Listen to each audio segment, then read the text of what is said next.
Good afternoon, everyone. At the beginning of this budget process back in March, when I delivered my address in the House chamber, I acknowledged the realities of a divided government. For the first time in a dozen years, Democrats control one chamber and Republicans control the other. It's a new dynamic in Harrisburg, and it's unique compared to other states. In a politically divided country, Pennsylvania is the only state in the nation with a full-time divided legislature. That means that one party can't get done anything on their own. Democrats and Republicans need to work together if we want to accomplish anything here in our state capitol. I've routinely pointed this out to House and Senate leaders with the hope that they too would realize this reality. And as this budget process has shown, it's not easy, and it doesn't happen overnight, and it requires every side to compromise. Over the past several months, my administration has worked with leaders in both chambers to craft a common sense, responsible budget, one that makes critical investments in public safety, in agriculture, economic development, public education, workforce development, and much more. And while Leader Pittman, Leader Bradford, and I agreed in principle on a total spend number that largely mirrored my budget proposal, we never were able to reach agreement, in part due to one issue. The Senate budget included past scholarships, $100 million to help low-income families in struggling school districts and to empower parents to put kids in the best positions for them to succeed. That was a proposal that I support, but House Democrats made clear that it would not pass their chamber, particularly with the Senate's unwillingness to advance more of the House's priorities. We worked hard to develop a budget package that could win support of both chambers, but in the end, we could not reach final agreement between all three parties, which I made clear to the leaders of both chambers multiple times in private and in my public statements to all of you.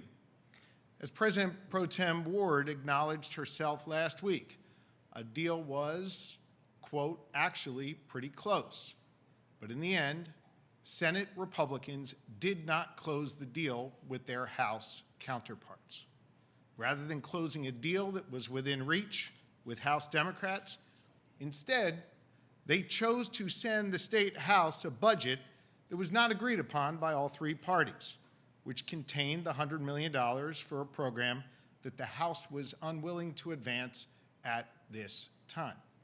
Our Commonwealth, I believe, should not be plunged into a painful, protracted budget impasse over one provision of this budget while our communities wait for the help and resources that they need.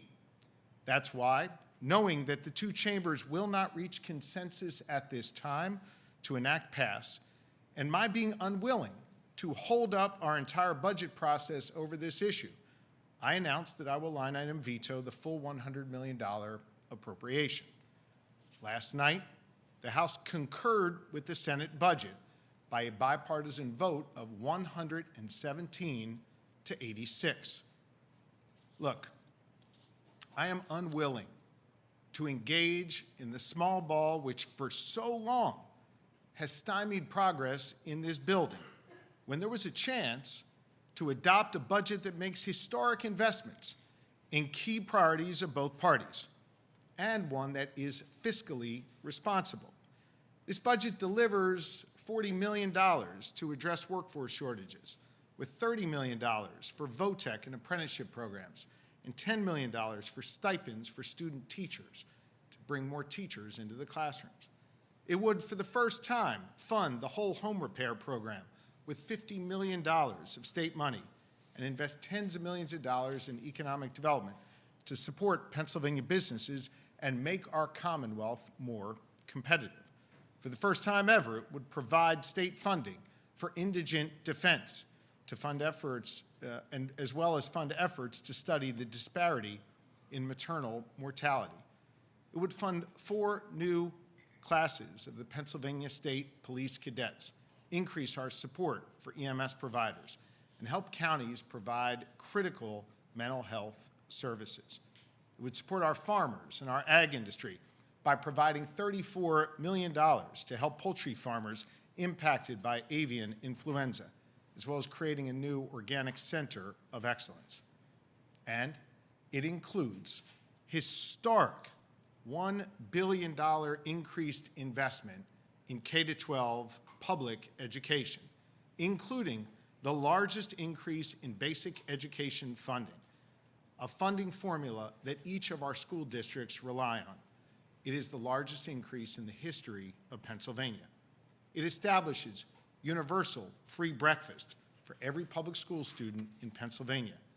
It addresses a critical need of our children, critical needs that they have been crying out for, providing $100 million in mental health funding so schools can hire counselors and provide mental health services for our kids who are in need. These investments will make a real difference in our students' lives and in people's lives all across Pennsylvania. Think about the kid who will no longer have to learn on an empty stomach. Think about the entrepreneur who can support and help build a business, could possibly even change the world.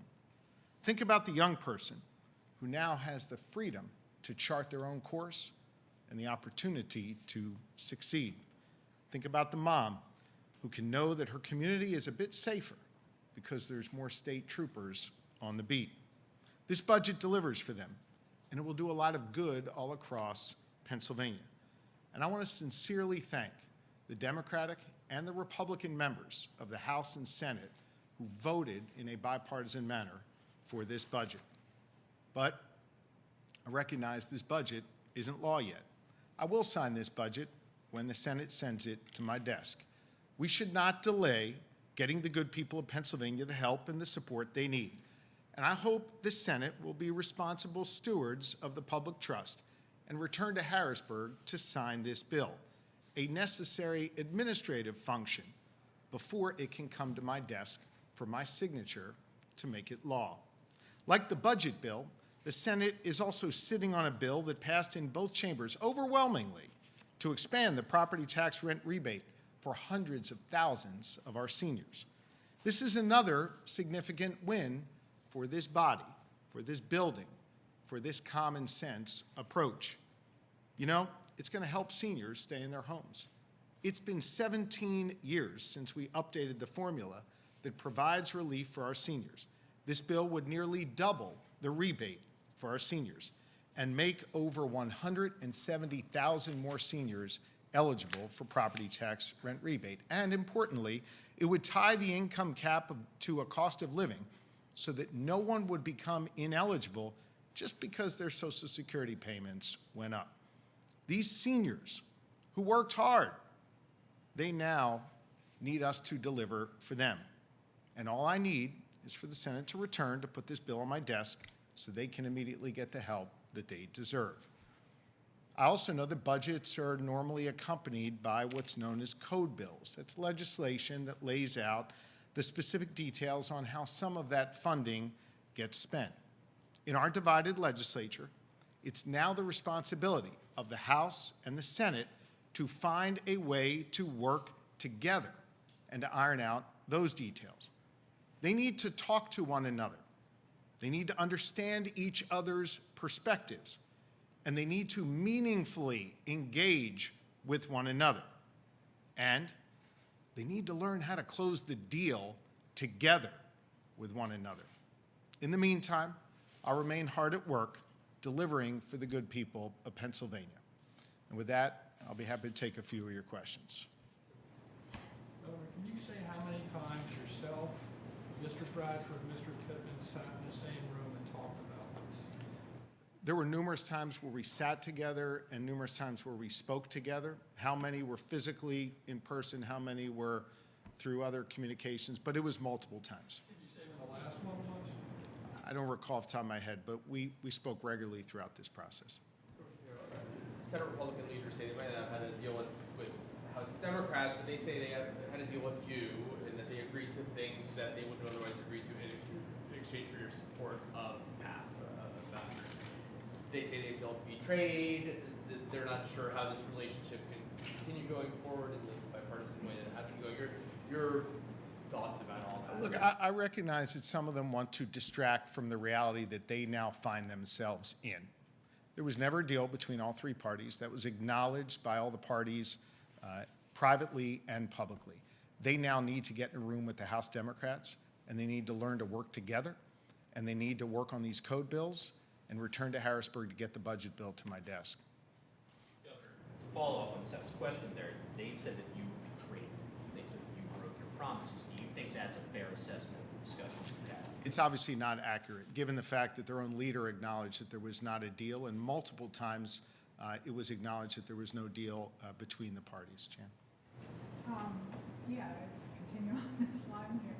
The Senate Republicans said that you didn't deal with the House, you didn't do any negotiating with the House Democrats to reach a budget agreement for the last 2 to 3 weeks.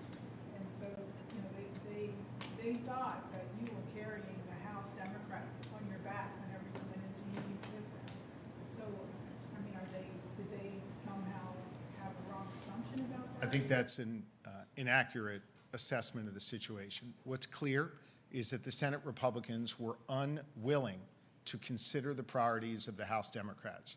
And as a result, the parties could not agree on a budget agreement. They then made a unilateral decision to send this bill over to the House. They may not like how this process played out, but it's the process that they put into effect because of their inability to close the deal with the House Democrats. Have you spoken with Senate Republicans since the budget passed last night? I spoke to them just before it passed. Yes. In terms of the codes bills, you know, Democrats say that they're not terribly necessary, whereas Republicans say they're an impasse and nothing can move forward without them. Where do you stand on the necessity of these codes bills? I think both parties need to get together and communicate openly and honestly about what their needs are, what their goals are going forward, and I think that dialogue should happen right away. On that same, along the same lines, so did you consider when your general counsel responded to House Democrats' chief counsel, like, did you consider that your administration's argument about pass also stands for some of the other pieces of some of your budget priorities that have not been written in code before? I acknowledge that I think both parties need to come together and work on those code bills. Governor, Yes. you know, a lot of this debate has been driven by vouchers, which were added into the budget by Senate Republicans, but it seems like what kind of precipitated that was your administration sent a letter to Senate Republicans, I think it was like 2 weeks ago, saying that you support this, it reiterated a public stance you had already taken during the campaign, but why did you send that letter then? And did your administration actually push for the— My position has been unchanged on this issue. I spoke out about it during the campaign. I spoke about it as governor. And I stated just here a few moments ago my support for it. Look, here's my view. You have to fully fund public education. And we made an historic investment in public education, thanks to the Republicans and Democrats in the House and Senate who voted for this budget. I also think it's important to make sure that every child of God gets an opportunity to succeed. And in some cases, adding some additional help in that process can be helpful to some children. I have stated that over and over again. That remains my position. But it also remains clear that the Senate needs to do its work with the House to make sure that they have their shared priorities be heard. Let me be clear. The House has passed multiple bills, 4 of which I think are critically important. Statute of Limitations Reform, Fairness Act, the 2 gun bills, which I'm, for these purposes, considering as one, and minimum wage. They've passed many other bills. Those are 4 critical bills that passed in the House and went over to the Senate, and they've not moved. The Senate seemingly passed one important bill to them, Pro Tem Ward's bill, that was immediately taken up by the Speaker and passed, and I signed that into law as, I believe, Act 1. It is critically important that both sides be able to understand the other side's priorities and work together. I'll do everything I can to foster that. I'll do everything I can to continue to bring the parties together. But the bottom line is they need to learn to work together on this, and both sides need to have their priorities respected. We'll take one more. I think I got everybody. Responding to the argument Republican Seth Rhodes made, that saying that if we we don't fund the House program because the legislative language isn't in place, and we also shouldn't fund other programs that also don't have code language in place. How do you respond to that argument? Well, I'll respond to you and answer your question, which is that these programs have now been funded because the GA bill has been passed by both chambers. It is now up to both sides to work together on any necessary code language, and I look forward to Democrats and Republicans doing that work together. Thank you all so very much. Appreciate it.